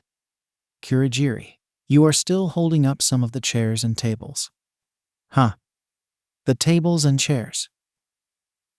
You threw some of them onto the ground with your quirk once you noticed you were holding them, but you're still keeping some up. At this revelation, Kiriri looked up and was once again filled with this weird emotion that he couldn't quite understand. As soon as his eyes landed on the lilac clouds, they dissipated more until it was mist once again, and all the furniture fell to the floor. When the furniture hit the ground, it sounded like bombs going off with how quiet it was. Kiriri saw how Tamura flinched at the loud noise. He didn't know how he did that. He wasn't supposed to be able to do that. That wasn't his quirk. Kiriri, look at me. His head snapped up, and then he felt the air that moved around his head and noticed that it was not his normal mist. Quickly the mist engulfed his head again, hiding the face that no one can find because the commission or someone high up hid his files. They hid the only thing that could help find him again. He's blank. Kuro, you're okay now? He didn't know the answer to that question. He was supposed to be Kiriri, Tamura's babysitter, Master Hisashi's friend and butler-type person, Inko's non-blood brother. He took a big gulp of air and then shuddered while he just shrugged his shoulders. That's okay, Kiriri, you are allowed to not know. He wrapped his arms around himself while Hisashi held his hands in the air, wanting to help more, but not really knowing how to. Do you need to go lay down? Kiriri needed to work.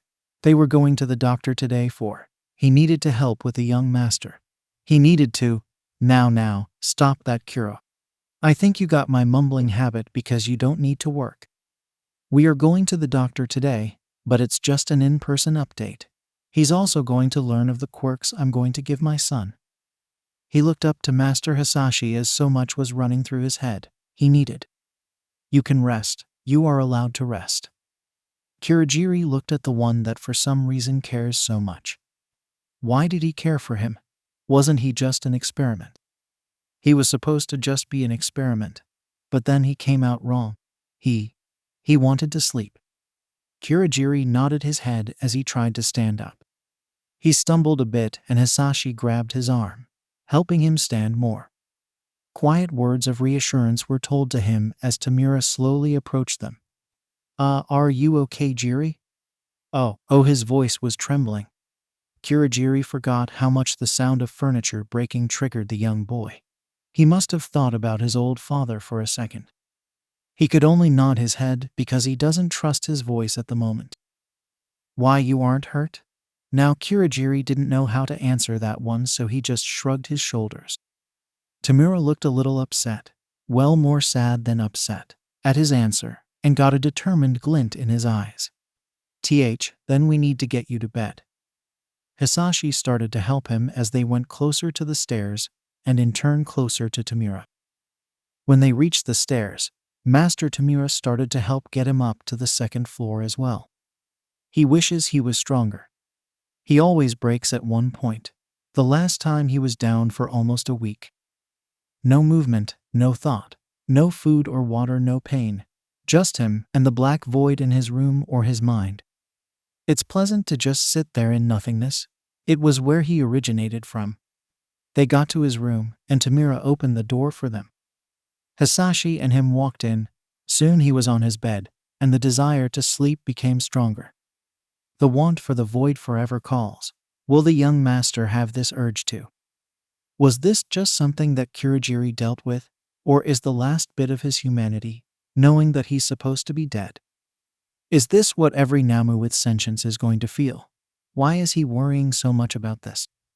It'll only be him and the young master that has to deal with this long ache for nothing but the deepest and thoughtless void. Good night, Kiro. Night, Jiri. Who? It was only morning. He felt so tired though. Maybe a quick nap will help him.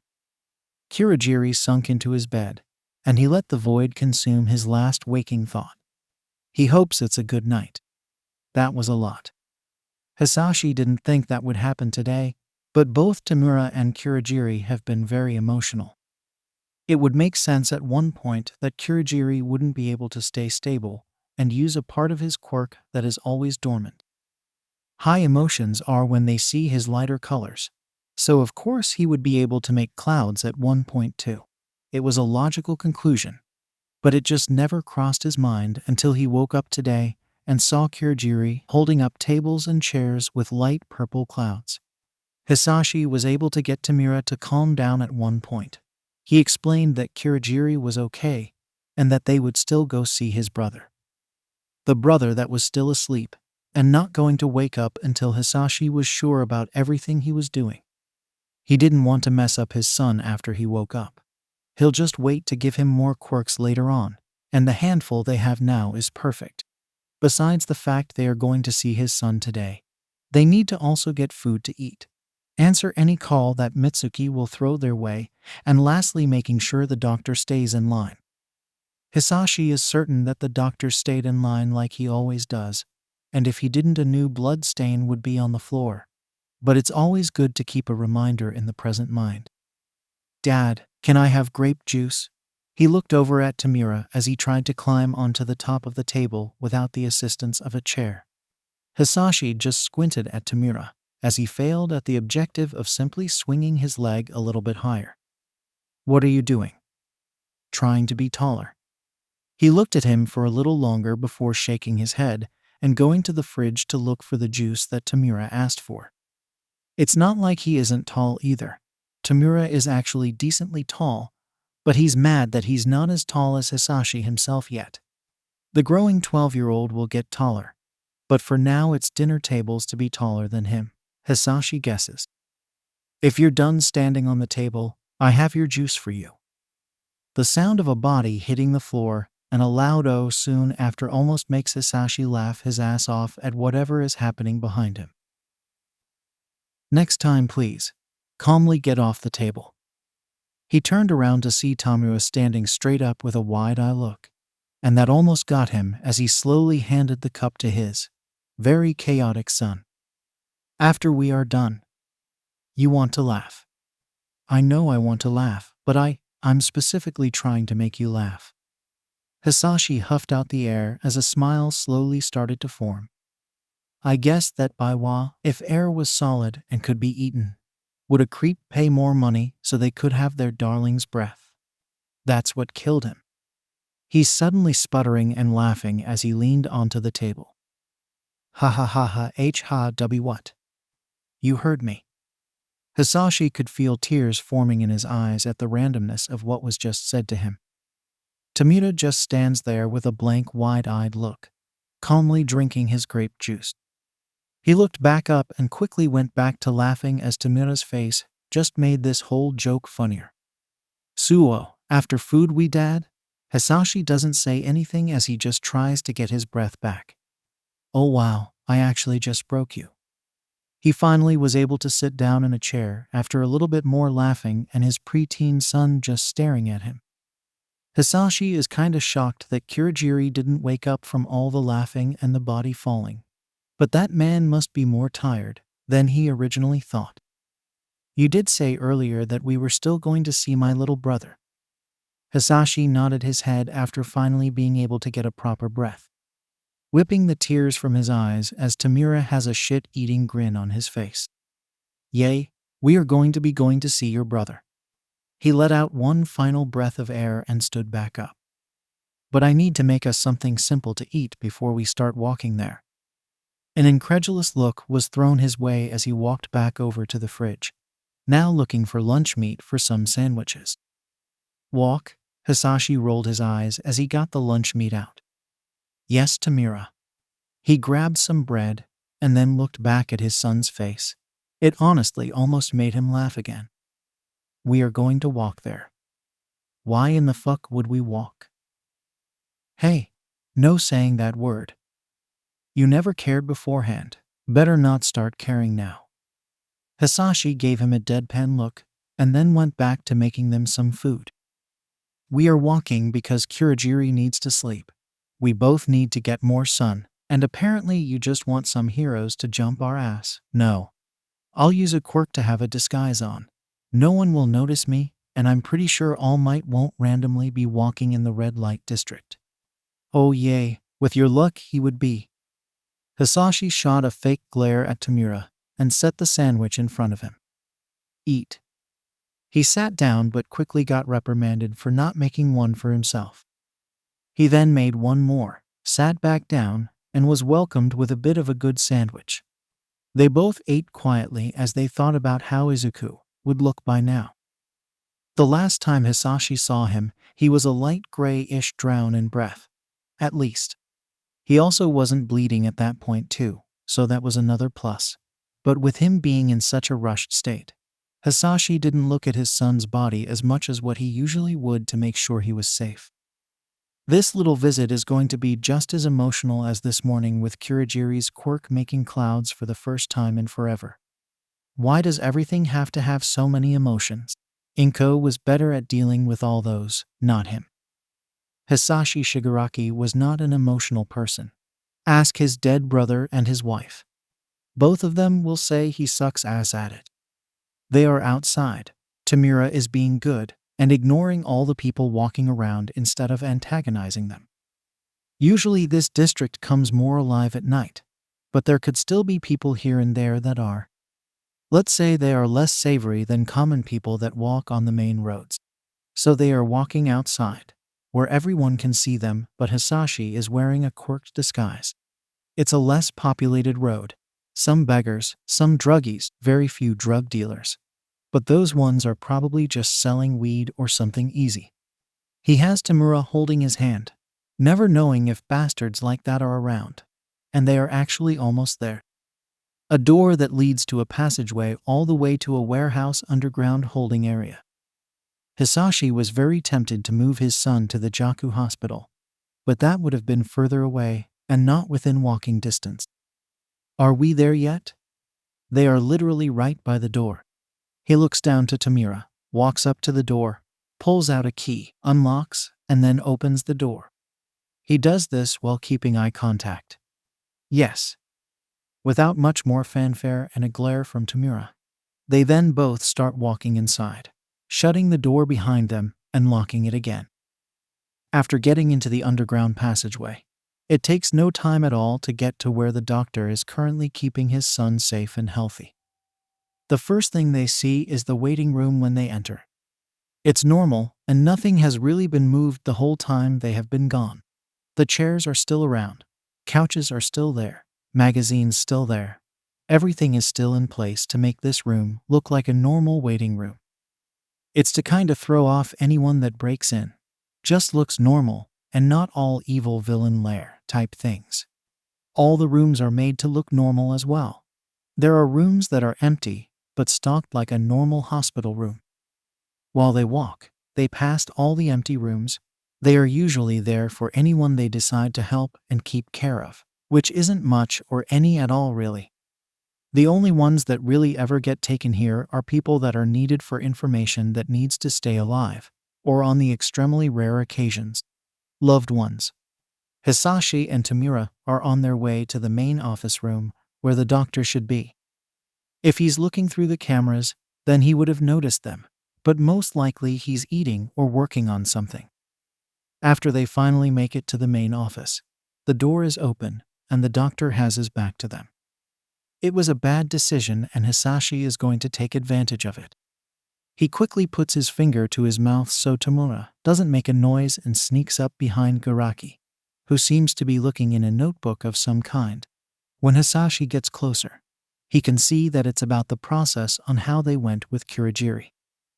He honestly didn't know that the doctor kept it around.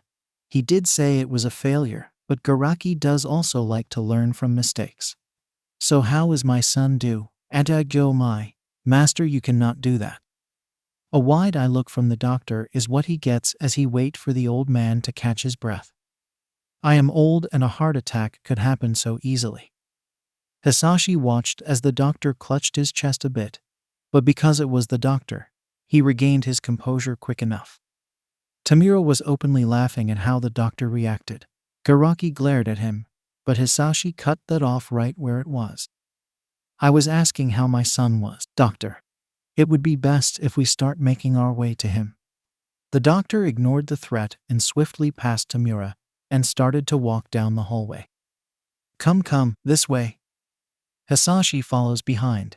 He was a bit out of it the last time, so he doesn't remember which room his son was in. You were not quite there. Last time you were here, but I also moved him to a higher secure area. They made their way to a wall that didn't look like a door, but Hisashi remembers asking for this part of the underground to be made so no one could find it. 𝗬𝗏𝗧𝗏 puts his hand on the middle part of the wall, sharply moves it up a little, then more up, then down, left, right. He pulls his hand off the wall, and then lays it where he first put his hand, and draws out an English letter A, B, and lastly slaps the wall. This initiates the opening process. There is a quicker way to do it, but that is only ever to be used for emergencies. After the whole sequence of hand movements are done, a red light opens up, and the doctor quickly scans his eye, then a fingerprint, and finally lets his finger be pricked for a drop of blood. Tamura looks at him with a questioning look, but Hisashi just silently tells him to wait.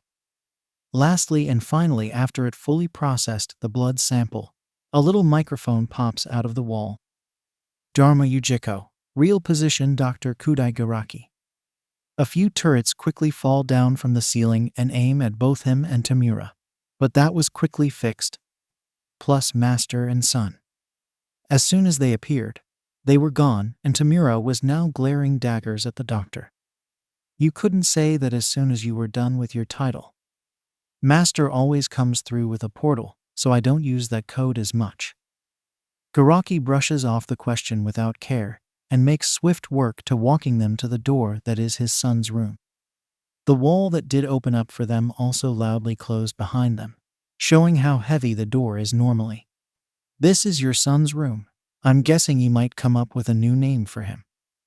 𝗬𝗏𝗧𝗏 then turns back to him and holds out a hand as if waiting to be given something.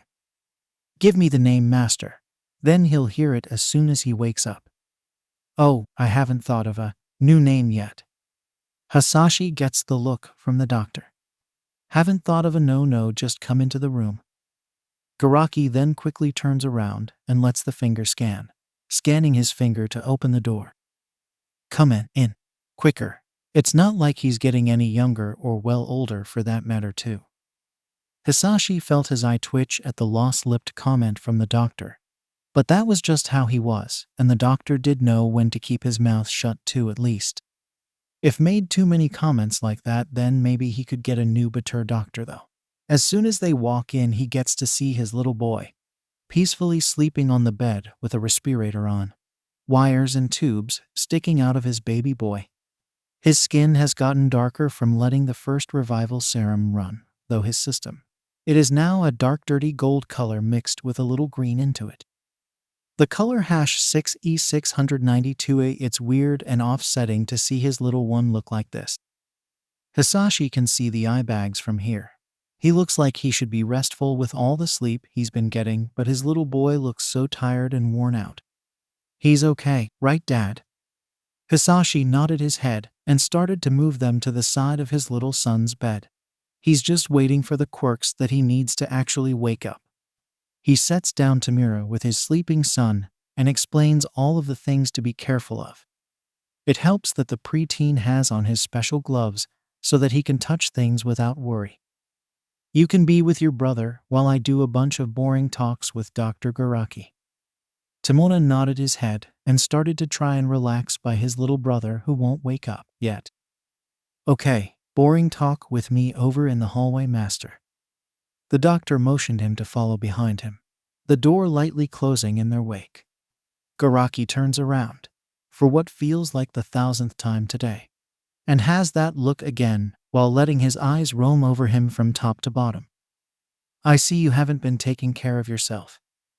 Hisashi huffs out a breath and folds his arms and waits for the talk to begin. So I'm guessing you have decided what quirks you're going to give your at present unnamed youngest son. Yes, 8-bit chandelier, and that one's going to be the public quirk, Angel Aura. Answer, and yes, that means you can't lie to him, because that's how I want it. Black fire, blue ice, freeze flame. I would also like to say that, yes. He looks into the doctor's goggles, that are at the moment hiding what emotion is going through his eyes. I basically made him a thermal fighter and defender, but that's what matched my son the best. Yes, yes. It's so awful that you made it that your son will be able to withstand millions of degrees of burning fire. You have also made it that no matter what, your son can't be frozen to death, but be able to pike anyone that has gotten too close to him or pisses him off, let alone heal himself if need be. 𝗬𝗏𝗃 brushes off the quirks that he will give his son and swiftly moves on to the next topic. So when are you going to bring him back into the school system? And no, I don't think what? Are you going to try and teach your child? I hope it's only going to be homeschooling until he's finally ready for the real world again, because look at Tamura. If you want to see what will happen to your precious son if you homeschool him permanently. Hisashi looked away while scratching the back of his head. This was another reason why he kept 𝗬𝗏𝗃 around. He spoke his mind and always gave him a reality check if it's not something he would actually not want to happen, but doesn't realize it. Well, I just didn't think it'd be safe for him to go back. What do you mean? Do you think you can't keep your child safe? No, it's not pull yourself together. You are all for one. This whole time you have been acting like Hisashi Midoriya, and that's fine, but you are all for one. The doctor yelled out while motioning around him. You have made this palace something All Might would have trouble breaking. You have kept your family hidden for years. Hisashi was about to say something but was swiftly cut off. The only reason your wife lost her life was by chance. It would have never happened normally, but the world is run by chance. You can't lock everything away and hope nothing will ever happen. 𝗬𝗏𝗃 hit the side of his arm a couple of times while he still slightly yelled. That is what happened with your younger brother. What if you do that again? Do you want one of your sons trying to go for your head? No. Then start thinking about what moves All for One would be making after taking someone. Needing to hide their ID while also keeping them in the public eye with the intent of making a normal civilian again. Okay, yes, I get it. I know I've done this before, but this is my son 𝗬𝗏𝗃. I don't want to hurt him more. The doctor seemed to be getting tired with this talk. As I've said multiple times now, you are all for one. If you want to do something, you will do it and achieve that goal faster than any other person I have ever had the pleasure of seeing. Hisashi was gripped by his arms and let himself be flung back and forth, while 𝗬𝗏𝗃 tried to talk some sense into him. You are the closest thing to a god this world has seen in human form. You can die.